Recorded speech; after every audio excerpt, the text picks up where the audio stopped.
संजय उवाच।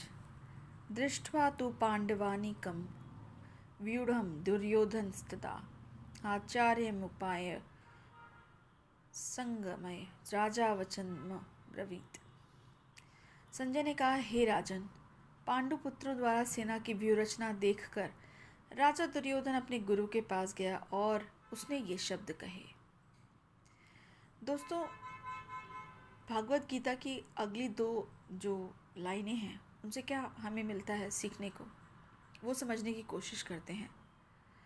इन दो लाइनों में संजय जो हैं वो राजन यानी कि वो दुर्योधन के पिता धृतराष्ट्र से बातें कर रहे हैं। उन्हें कह रहे हैं कि पांडु पुत्रों के द्वारा जो सेना जो व्यूह रचना की गई है उसे देखकर राजा दुर्योधन अपने गुरु के पास चले गए हैं। तो इससे ये भी पता चलता है कि धृतराष्ट्र जो था वो ये जानता था कि वो तो अंधा है ही, पर उसके जो बेटे हैं वो आँखों से नहीं अंधे हैं, लेकिन वो अगर देखा जाए आध्यात्मिक दृष्टि से तो वो ज़रूर अंधे हैं। उन्हें अध्यात्म की ज़रा भी नॉलेज नहीं है, उसके बारे में वो ज़रा भी नहीं सोचते हैं। लेकिन यहाँ पर मैं आपसे एक चीज़ कहना चाहूँगी जो मुझे समझ में आती है। इन दो लाइनों में एक पॉजिटिव बात समझ में आती है जो दुर्योधन के थ्रू हमें पता लगती है। वो ये है कि दुर्योधन राजा था, अपनी सेना का राजा था, लेकिन जब उसने ये देखी व्यूह रचना तो उसे ऐसा महसूस हुआ, उसे ऐसा फील हुआ कि उसे अपने गुरु के पास जाना चाहिए और उनसे बातें करनी चाहिए। और वो तुरंत ही अपने गुरु के पास गया और उन्हें उसने सारी बातें बताईं। तो इससे हमें ये सीख मिलती है कि अगर हम किसी बड़ी ऊंची पोजीशन पे भले ही चले जाएं, पर अगर हमें ऐसा फील होता है कहीं कि हम कहीं लैग कर रहे हैं, कहीं हमारा कॉन्फिडेंस लूज़ हो रहा है या हमें कोई बात समझ में नहीं आ रही, तो हमारे मन के अंदर ये चीज़ नहीं होनी चाहिए कि नहीं, मैं बहुत ज़्यादा स्ट्रांग हूँ और मैं बहुत ज़्यादा हाई पोजीशन पे होकर कैसे मैं किसी और से कोई राय ले लूँ या कैसे मैं किसी और से पूछूँ कि भाई ये बताओ कि हम क्या कर सकते हैं। कोई सलाह या मशवरा मैं क्यों किसी से लूँ, क्योंकि मैं तो बहुत ऊंची पोजीशन पे हूँ और मैं जहाँ हूँ वहाँ से मैं सब कुछ कर सकता हूँ।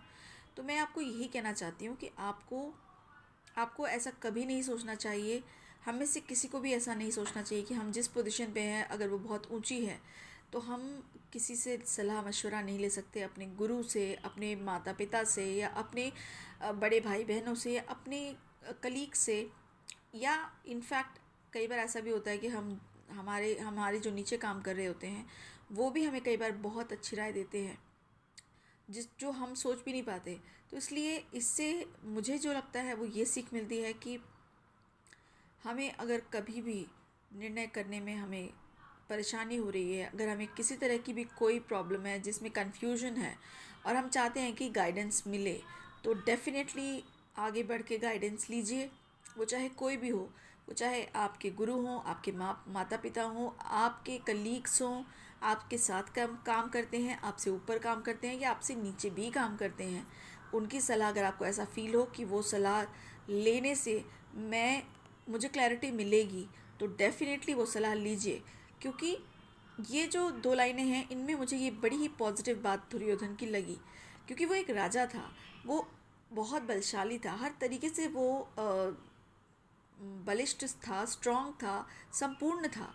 पर उसने फिर भी जैसे ही उसने ये देखा कि एक अजीब सी व्यूह रचना हो रखी है, उसे समझ नहीं आया, तो उसने 2 मिनट भी नहीं लगाया अपने गुरु के पास जाके इस बारे में डिस्कशन करने में। तो ये बहुत अच्छी बात है जो मुझे ऐसा लगता है कि हमें सीखनी चाहिए इन अगली दो लाइनों से, कि हमें कभी भी अगर मदद की ज़रूरत है तो हम ज़रूर बातें करें और बातें करके उसे सॉर्ट आउट करें और सलाह ले लोगों का मशवरा ले, लोगों के विचार जानें, अपने बड़ों के विचार ज़रूर जानें कि हमारा इस पर्टिकुलर बात में आप क्या क्या कहना चाहेंगे, क्या सजेशन देना चाहेंगे।